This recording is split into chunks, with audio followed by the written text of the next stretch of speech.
Hey everyone, welcome back to CryptoCache. Thank you so much for joining me here. Hope you're having an amazing day. We're going to quickly look here at Flux, kind of see what's going on. I appreciate the request here from Theon, one of my community members. If you're not currently a member, of course, consider subscribing. Link in the description below, but the website is CryptoCache.tech. That is my website.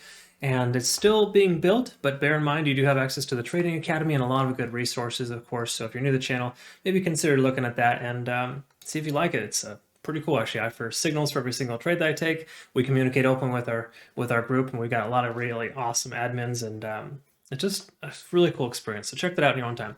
All right, so looking here at Flux one-day chart, we're going to work our way down. And again, this is just pretty straightforward. We're right in between the 200 and the 50-day set moving average on the one-day chart. No major resistance or support levels in the immediate future, but could possibly see that in the next few days, depending on how soon the price action increases. But right about 210, we got the 200, correction, the 50-day set moving average working as a potential resistance, right? We've also got 50 on the RSI working as a potential resistance as well, so we can kind of see the price got rejected out there. But we did have, of course, some MACD convergence yesterday. That's a good sign. Ultimately, we have nice, strong momentum to the upside, of course. It makes sense considering Bitcoin had pushed really hard, about almost 12% on the 4th of February, which was 2 trading days ago. Okay, so Flux is essentially working its way back up to kind of get back on track, you could say. I wouldn't say it's fully back on track, of course, because we look at the history and it's done very well in this range, but ultimately it's broken past this major resistance level from before of 165. So as long as we close over 165 on the one day here today, we can consider that to be a support level, and we should expect the price to continue to increase moving forward. Now, taking a look at the 4 hour, we're up over the 50-day set moving average and under the 200, almost a flip of the previous, which is perfectly fine because the 50 on the 4 hour chart is actually a very good time frame to have that support level, right? So in other words, we have that as a support right now, so it should help push the price action higher. And of course, on the 4 hour RSI, we're peaking up over 70. This is a cause for concern. In other words, I do think that we might see a slight pullback here. The pullback has already kind of started, of course, but generally speaking, when you have an RSI up over 70 on the 4 hour chart, you can usually expect some type of tapering off. The common rule of thumb, again, I covered this in my RSI video if you haven't checked that out already. Simply put, when the RSI comes back under 70, that's roughly where you want to consider trimming your position. Because right now we could see a reversal, but it does look like it's trying. However, this candlestick that just formed on the 4 hour is somewhat of a gravestone, so it pretty much tells us that it's mostly bearish. In other words, we could see a shift in momentum in the near future. No guarantees, but that definitely kind of tells us that, all right? Now, if you look at the 1 hour here, we take a quick look at the Ichimoku cloud. We are free and clear of any price action. Lagging spans, of course, open, right? We got plenty of room here, sorry. We got the open room here for the lagging span, so until that intersects with the price action, we don't need to consider closing our position. So I'd say let it ride. We have no indication we're going to see a reversal, minus the potential gravestone in the 4 hour, but that 4 hour candlestick literally just opened, so it's not really a big issue.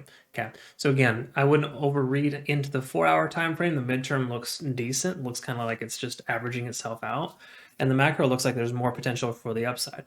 All right. The only thing we want to cause, I wouldn't say cause for concern, but we want to let this calm down a little bit because we did hit a 9 on TD sequential. So if we see state of consolidation for the next 10, 12 hours, we're going to be in great shape to see another leg up from Flux, pending Bitcoin doesn't nosedive tomorrow, right?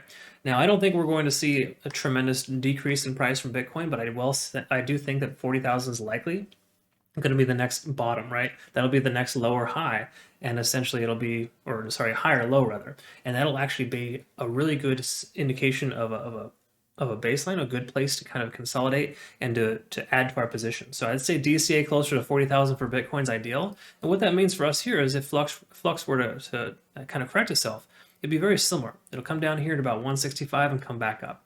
That would still give us these higher lows, and we'd still be in good shape to continue to progress the upside. So if you see Flux tapering off down closer to 165, try not to worry. If we break the plane of 165, that might be a different story. We'll have to reanalyze. But I think if we can get any buy-in between 180 and 165, that'd be a good value. Okay. So I wouldn't be surprised if we see the price kind of consolidate and or retrace. It's due for a correction right now. But again, if it's not under 165, we'll be in pretty good shape. Now, I'm going to answer the question too. I get this a lot. How much further will Flux go right now?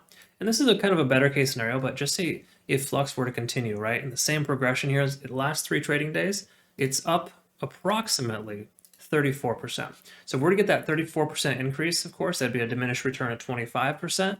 We're to get up 25%, we could see a price range around 237 approximately within the next 3 to 7 trading days. Okay, so Flux could very well continue to progress up that high. Now, will it and should it? It doesn't really give us an indication that it will, just based on the fact that this is kind of a standard continuation from Bitcoin, right? And it did have a really strong increase here recently, just today for some reason. So roughly what, I don't know, 8 hours ago, the price just shot up out of nowhere. Okay, coins are doing that a lot right now, based on less fear, uncertainty, and doubt in the market. So you got to understand that that is a kind of a good sign, but it's probably not a tremendous amount of volume. And if we take a look at the volume profile here over the last, just say, 2 to 3 weeks of trading, there's a large volume accumulation right in the price point of 152, kind of reaffirming the fact that we have a nice solid foundation here. So the price were to come down, once again, I think 165 is probably the lowest, but prior to, if it were to go anywhere further than that, we can expect 152 to hold, right? So right in that range there, I'd say. So again, is it going to shoot up tomorrow? Probably not, but it just shot up today, so keep that in mind. But if it's going to keep doing this, right, we need to have a healthy continuation pattern. I teach this to all my community members. I talk about this in my trading academy. The price comes up, we want it to be able to staircase, right? It's kind of almost done that so far, but if it doesn't consolidate for longer, then we're going to have a strong correction. In other words, if this goes up like this, we can expect it to come all the way back down almost, right? In most cases that occurs. But if we have a nice, healthy staircase pattern, which I talk about often, we'll be able to get there in another week's time, as long as it's healthy and it continues, right? There's nothing wrong with a healthy continuation momentum play, but it has to be healthy. That's the bottom line. It just goes out of nowhere and it's overextended. You want to be careful. So just pay attention to overextension. The 4 hours telling us right now it's a little bit on the high side. We got that overextension as well on the 1 hour, 2 for the TD sequential. So I'm expecting a slight pullback. It may not be super large, but it'll be enough to notice, and probably somewhere in the range of 165. If it doesn't come down that way, of course, obviously it'll continue to progress upwards, but we got to understand there's a key level resistance at roughly $2. So the price does continue higher. Just note that $2 would probably be the next highest point in which it'll go. If it goes there too soon, it'll come down faster. Right, so kind of understand that. So again, big picture here, Flux looks perfectly fine. I'm not saying you should sell your position. I would just I'd say be ready for a pullback. So if you have a short-term position holding, just say you've opened a trade yesterday, why not take some profits, right? There's nothing wrong with a 12 to 20% increase. A lot of people get greedy in cryptocurrency because of the fact that they're so used to these monstrous gains. If you just slowly pace yourself every single day in trading, you're going to be just fine. Crypto has so much potential to do that. So try not to get stuck in the fear of missing out or this hype plays a lot of people try to get you to buy into. Be realistic, be cautious, be careful, but you work within your risk tolerance and develop that risk tolerance. Use paper trading if you have to do that. If nothing else, use my trading academy. Link in the description below. Check that out if you're not currently a member. If you are, I recommend just watching through my trading academy videos over and over again until it sinks in, because I can tell you that it took me a while to figure out the basics, but once you learn the basics, it's super, super simple, and you kind of eventually have this system that you work within, and that'll keep you safe, right? It's all about surviving the market. You're not here to thrive in the market, you're here to survive. That's truly the way that it goes. Survival first, then thrive second, okay? All right, enough preaching. Hope you learned something here today. Thank you so much for joining me here. I look forward to getting to know you better, and I hope you have a great rest of your day. Thanks again, Theon, for the request. We'll see you soon.